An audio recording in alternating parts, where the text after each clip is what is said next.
দেখেছো বাবা, আজ আমাকে একটা ছেলে দেখতে আসবে আর আজই কাজের মাসিটা আসতে দেরি করছে। ঘর বাড়ির একই অবস্থা। ও এই মায়ের ব্যাপার। শরীরটা ভীষণ খারাপ, তাই আজ আমি কাজে এসেছি দিদিমণি। আজ আমাদের বাড়িতে একটা অতিথি আসবে, তুই নোংরা জামা পরে এসেছিস। আসবো?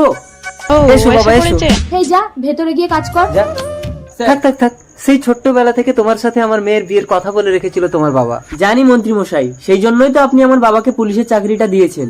তাই দিদিমণি নাকি? চা। ঠিক আছে, ওখানে রেখে দিয়ে যা, নোংরা জামা পরে এদিকে আসিস না।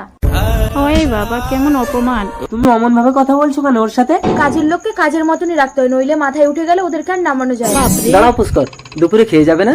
আপনার মেয়ের ব্যবহারে আমার পেট ভরে গেছে, খাবো না, আসি। পুষ্কর, এই মল্লিকা, কাঁদিস না রিনি, তোমার বাবার চাকরিটা কিন্তু চলে যাবে পুষ্কর।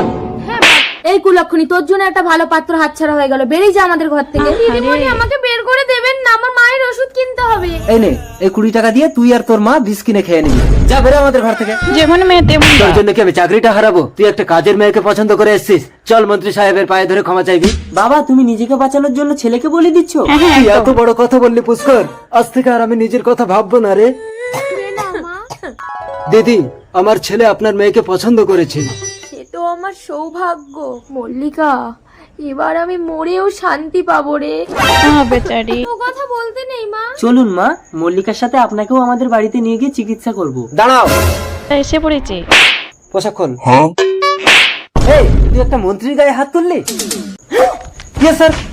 বাবা, একটা ওয়ান ডিউটি পুলিশ অফিসারের গায়ে হাত তোলার জন্য তুমি একে গ্রেফতার করো। একদম একদম। ভিডিওটি ভালো করে দেখে বলুন পুষ্কর আসলে কে।